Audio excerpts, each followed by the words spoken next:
¿De dónde las has sacado? Me las trajo Edward Gardner. Teosofistas. Nunca aprenderás. Amigo mío, hay un punto en el que el aprendizaje no enseña nada. Estas hadas no son de verdad. Estas fotos fueron tomadas por dos niñas que nunca habían usado una cámara fotográfica. Todo puede falsearse. ¿Por dos niñitas? Por cualquiera. Esas fotografías no han sido declaradas auténticas por un teosofista, ni por una medium, ni por un creyente, sino por un experto en trucos fotográficos, el señor H.R. Snelling de Harrow. ¿Te das cuenta de las consecuencias si resulta que tiene razón? Yo no estoy muy seguro.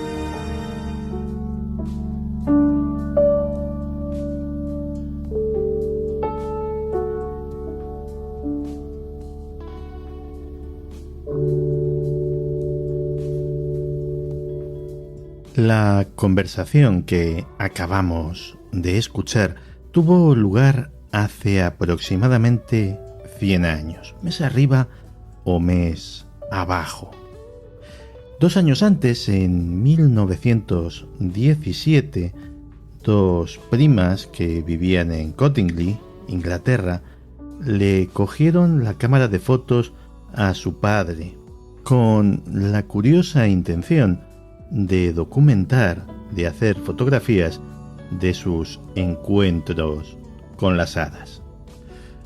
Pero 2 años después aquellas fotografías terminaron en los medios de comunicación, acabaron siendo motivo de controversia entre creyentes y escépticos. El pequeño pueblo de Cottingley acabó siendo la tierra de las hadas. E incluso Sir Arthur Conan Doyle acabó seducido por la historia, dando conferencias por todo Reino Unido sobre el poder y la magia del mundo espiritual, y envió como regalo a las pequeñas otra cámara de fotos para que siguiesen documentando sus extraños encuentros con los seres sobrenaturales. En 1981, más de 60 años después, las niñas, ya no tan niñas, confesaron su secreto. Todo había sido un fraude. Las hadas eran pequeñas figuras de cartulina recortadas y enganchadas a las plantas con alfileres. El mundo entero había terminado creyendo en las hadas gracias a la fantasía de dos niñas que, por cierto, aun siendo ancianas, aseguraban que una de las fotografías, la última, la quinta, era auténtica.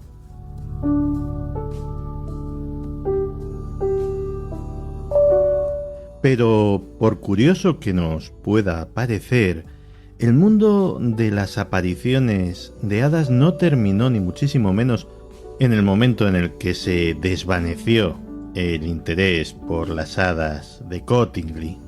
La gente pequeña del bosque siguió apareciéndose a diestro y siniestro hasta nuestros mismos días.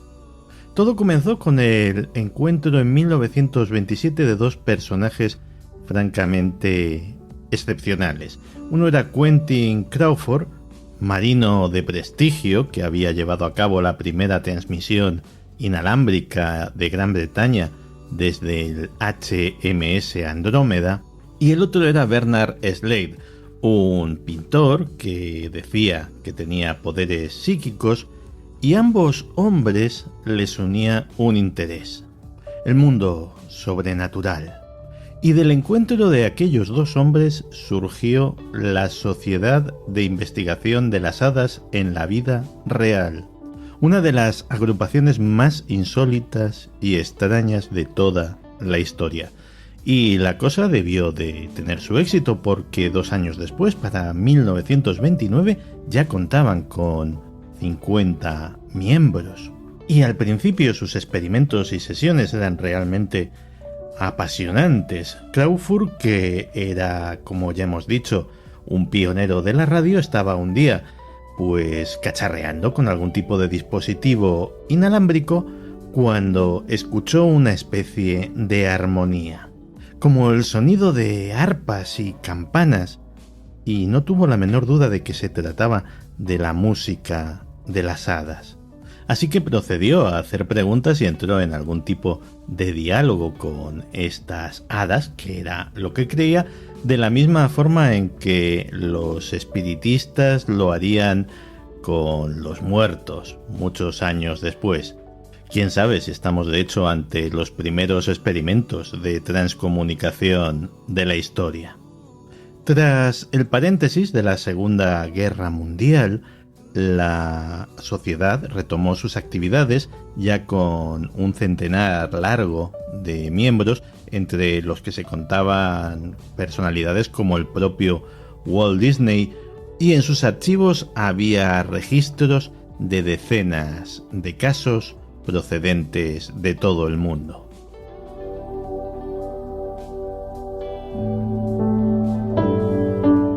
En 1955 la sociedad inició su proyecto de mayor calado, un censo de avistamientos de hadas con información procedente de todo el planeta.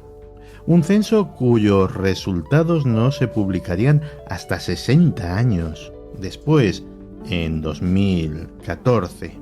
Este censo es interesante porque en absoluto todos los casos son idílicos, avistamientos de seres de cuento de hadas, sino que a veces lo que son llamados hadas o elfos son seres de aspecto siniestro, inquietante, casi más propios de un relato de terror que de un cuento de hadas, seres que para un testigo actual encajarían mucho más en la descripción de un alienígena que en la de la pequeña y afable gente del bosque. El mayor problema al que se enfrentaba la Sociedad de Investigación de las Hadas no era la indiferencia, que hubiese sido una bendición, sino el ridículo. Cada X tiempo el grupo era protagonista involuntario de algún artículo de prensa sensacionalista que los presentaba como una pandilla de lunáticos o, en el mejor de los casos, de frikis inofensivos.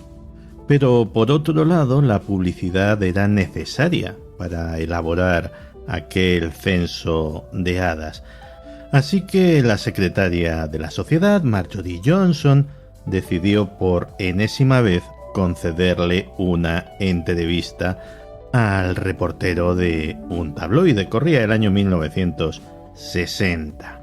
El reportero debió de ser especialmente amable con Marjorie, tal vez era un joven apuesto o simplemente era más ladino que sus anteriores compañeros. El caso es que la buena de Marjorie bajó las defensas y empezó a compartir todos los secretos de la sociedad con este periodista. Un periodista que parecía interesarse sobremanera en la reproducción y sexualidad de las hadas. Así que podéis imaginarlo. Un tabloide, avistamientos de hadas, una excéntrica dama británica hablando más de la cuenta, sexo. Pues el artículo fue una verdadera masacre. La sociedad fue el hazmerreír de Gran Bretaña durante una buena temporada y perdió el poco crédito público que hubiera tenido, si es que tenía alguno, casi para siempre.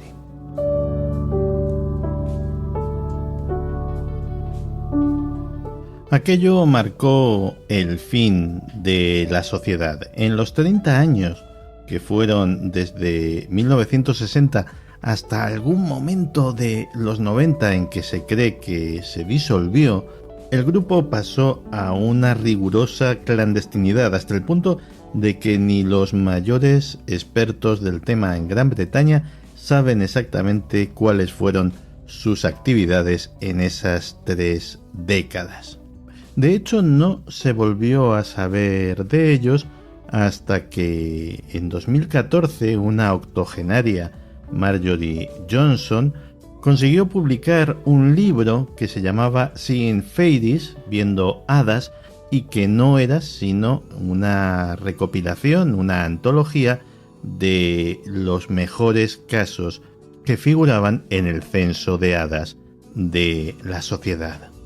En la introducción del libro, la propia Marjorie Johnson agradecía a los testigos el haber superado esa sensación de ridículo a la que ella misma se vio expuesta muchos años antes, porque allí estaban un montón de testimonios con nombres y apellidos de personas reales y localizables que habían presenciado algo enormemente insólito.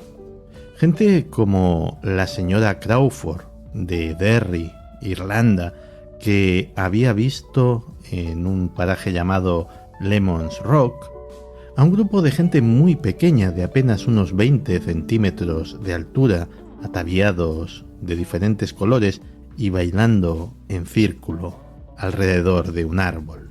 O testimonios como el de Bernard McMahon, que estaba conduciendo a unas vacas en compañía de un vecino, el señor Nevin, cuando ambos pudieron contemplar a un numeroso grupo de estas pequeñas criaturas huyendo de lo que parecía un incendio. Ante tan insólito espectáculo, decidieron ir corriendo al pueblo para avisar al resto de la gente, y cuando un numeroso grupo de vecinos llegó al lugar no había ni rastro de la gente pequeña ni del presunto fuego, y ambos durante toda su vida tuvieron que soportar las burlas de sus vecinos, a pesar de que hasta el día de su muerte juraron que lo que habían visto era real.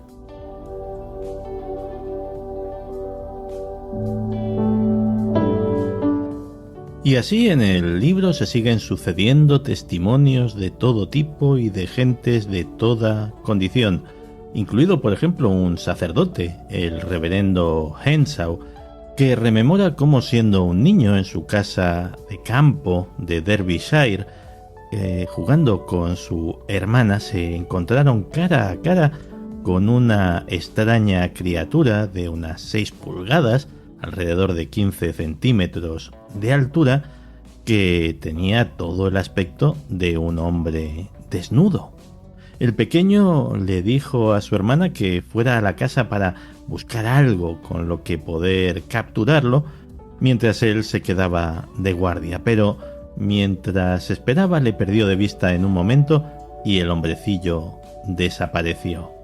Ambos hermanos guardaban recuerdo de esa experiencia y el reverendo mostraba su turbación ante algo que no encajaba ni en sus estudios posteriores de psicología ni con la fe a la que dedicó su vocación. Quizá el caso más extraño sea el de la grabación que le envió un profesor de Nottinghamshire que había interrogado por separado a 6 niños. 6 niños de unos 10 años, 3 niños y 3 niñas, que eran consistentes hasta el mínimo detalle en una historia absolutamente increíble, y es que jugando en el campo se habían encontrado con una treintena de pequeños seres que pilotaban una especie de automóviles igualmente diminutos, con los que parecían perseguir a los niños. Algunos de ellos se asustaron mucho, lloraron, tropezaron y se magullaron intentando escapar de sus pequeños perseguidores. En la carta que acompañaba la grabación, este maestro decía lo siguiente: creo que la cinta revela en gran medida la corroboración que hay entre los testimonios de los niños, así como la fluidez con la que son capaces de describir los acontecimientos, cada uno desde su punto de vista. Sigo siendo escéptico en cuanto a la explicación de lo que vieron, pero también estoy convencido de que los niños estaban describiendo un hecho completamente real. Gnomos, hadas o duendes en minúsculos automóviles. La gente, desde luego, ha visto cosas muy extrañas en estos días extraños, ¿verdad?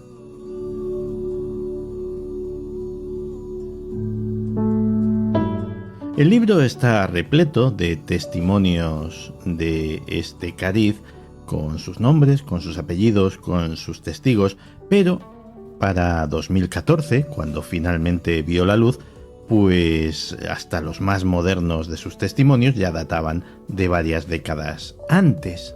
Así que en la revista Fortean Times, la decana y más importante a nivel mundial publicación del mundo del insólito, se hicieron una pregunta.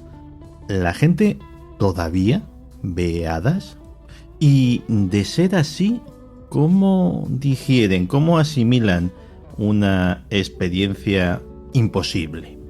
No se trataba de contestar a la pregunta de si las hadas realmente existen, probablemente porque esa pregunta no tenga una respuesta sencilla, sino averiguar si había algo en común entre las personas que presuntamente habían visto hadas y las circunstancias en las que se había producido ese avistamiento.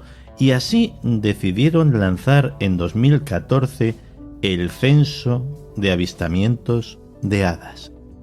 Y entre 2014 y 2017 tuvieron un éxito impresionante, recopilando alrededor de 500 casos, 230 de Canadá y Estados Unidos, 190 de Gran Bretaña e Irlanda, 40 de Australia y Nueva Zelanda y otros 40 de países de habla no inglesa. Incluso se encontraron con una filmación procedente de Irlanda. Y de esta recopilación comenzaron a sacar conclusiones interesantes que nos pueden hablar a lo mejor de la naturaleza del fenómeno. Por ejemplo, la mayor parte de las hadas tenían alas, incluidas las filmadas en Irlanda, lo cual es llamativo porque hasta el siglo XX no había testimonios de hadas aladas. Es una iconografía que ha popularizado el cine, la televisión y sobre todo el caso originario de las hadas de Cottingley. Otro buen montón de casos podrían encajar en una categoría que podríamos definir como ¿y qué otra cosa puede ser?, pero que si los analizamos pues también podrían encajar en las descripciones de ángeles extraterrestres, fantasmas o vaya usted a saber qué. Pero claro, la gente va de noche por el bosque, se le aparece una pequeña entidad luminosa y alada, ¿y qué otra cosa puede ser?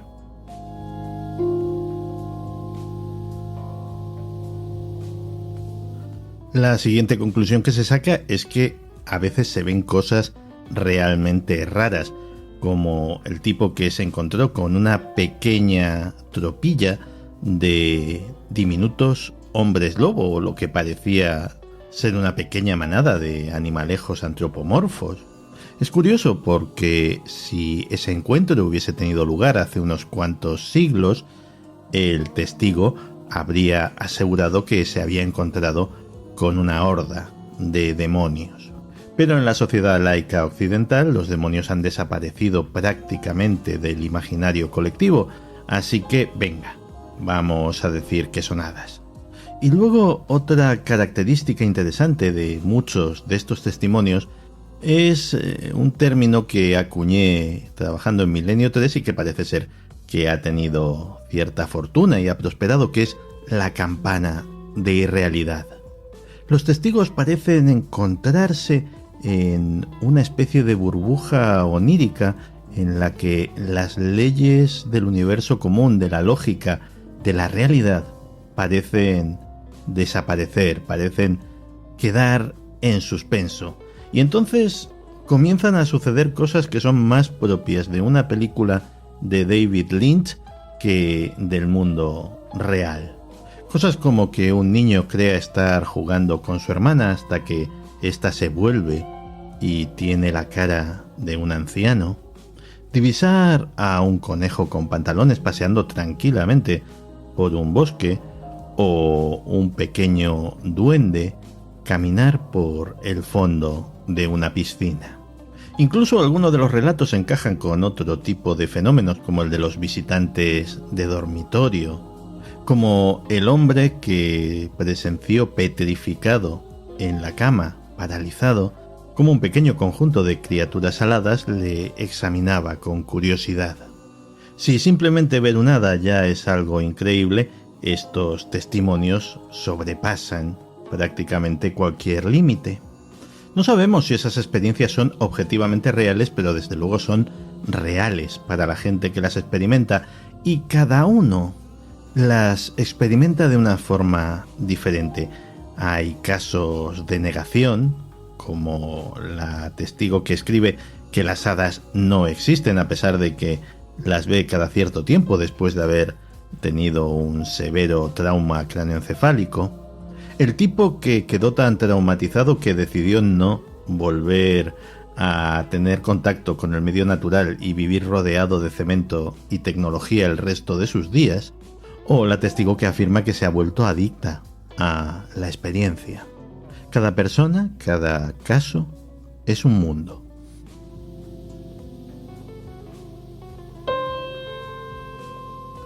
Y como sucedía con el censo de hadas habitual, pues todos los testigos están identificados y de hecho se les ha hecho un cuestionario con un montón de preguntas, hasta 40, para poner en contexto su experiencia.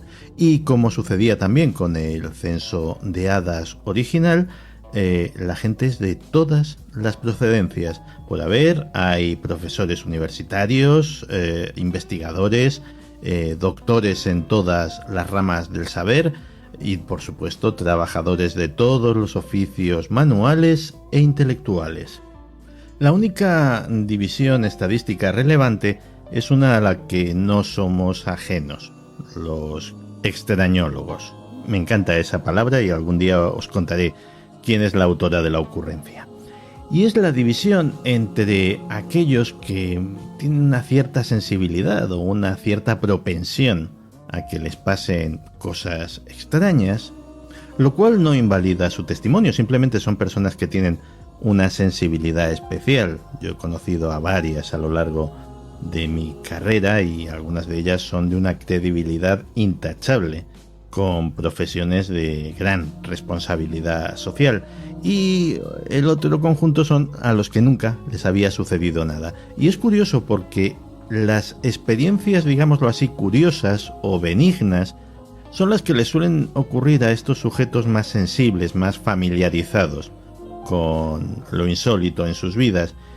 Y sin embargo, los que por primera vez se encuentran de bruces con algo así, pues lo experimentan con verdadero terror. Y de hecho los suyos son los relatos con una carga más negativa. El haber presenciado algo que no tiene no solamente explicación, sino ni siquiera la más remota lógica, es algo que les angustia e incluso les traumatiza. Y otro dato relevante que se extrae de ese cuestionario es el de las circunstancias en las que tiene lugar el suceso. En general son de lo más variado, pero hay dos en concreto que son interesantes y que no son en absoluto desconocidas para los amigos del misterio.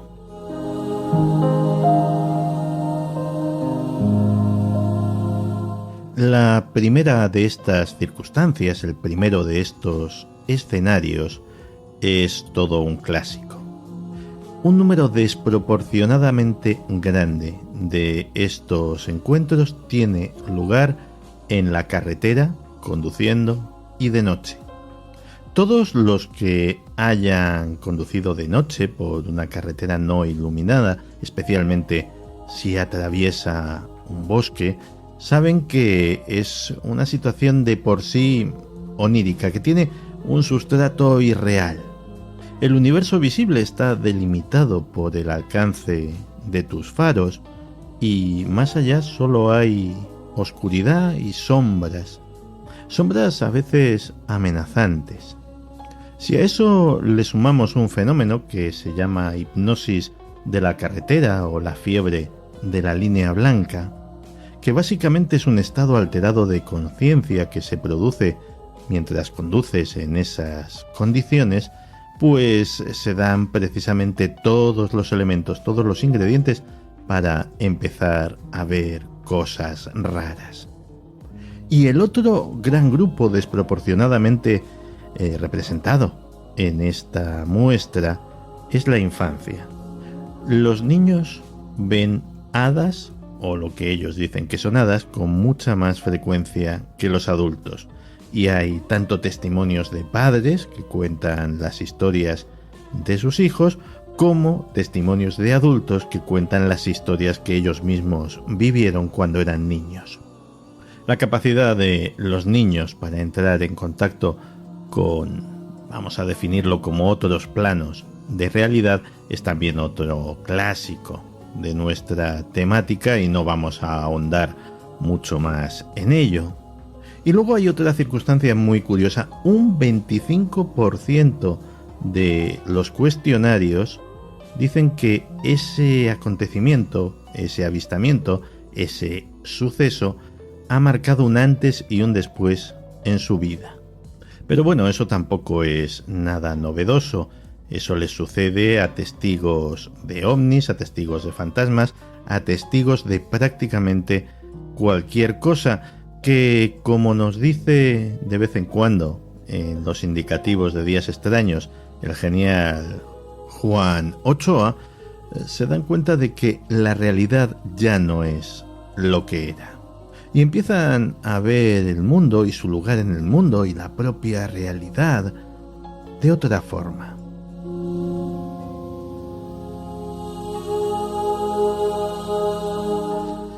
Y llegados a este punto en el que ya llevamos un buen rato hablando del tema, la pregunta sigue siendo la misma.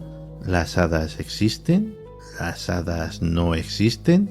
¿Esta gente alucina? Y como decía antes, la pregunta no es una que tenga una respuesta sencilla, porque evidentemente para todos y cada uno de los testigos las hadas existen. Y para nosotros depende de la explicación que queramos coger. Por ejemplo, este tema que mencionábamos hace un momento de las apariciones en la carretera. Pues podemos decir que esas condiciones especiales, esa sugestión añadida a la hipnosis de la línea blanca, pues pueden provocar las circunstancias para que tengas una alucinación, para que sencillamente tu mente materialice algo que no se sabe de qué rincón oscuro de tu psique ha salido. Pero también podríamos decir que esas mismas circunstancias, esa misma sugestión, esa misma hipnosis de la línea blanca hace que tu mente adquiera eso que se denomina un estado alterado de conciencia y se encuentre en condiciones de ver algo que en otras condiciones no sería visible. Y por mucho que te quieran convencer, ninguna de las dos opciones es más respetable que la otra ni más probable. Al menos no hasta que podamos coger al sujeto y en ese momento hacerle un escáner cerebral completo en tiempo real, cosa harto difícil. Y aún así me temo que los resultados tampoco serían concluyentes. Lo que sí que queda claro es que la gente ve cosas. Y no ahora ni desde las hadas de Cottingley, sino desde muchísimo antes. La gente ve cosas que no deberían estar en el mundo tal y como lo concebimos actualmente. Los testimonios son miles y miles y miles en todas las culturas, en todas las épocas, con todos los nombres: hadas, duendes, demonios, faunos. Pon el nombre de criatura sobrenatural que más te guste en este epígrafe. Y a esos miles y miles de testimonios hay que añadir los millones y millones que jamás habrán salido de la boca de sus protagonistas por un más que justificado miedo al ridículo y a cosas peores, incluida la camisa de fuerza. Pero mucha gente ha visto cosas, muchos habéis visto cosas, ¿verdad?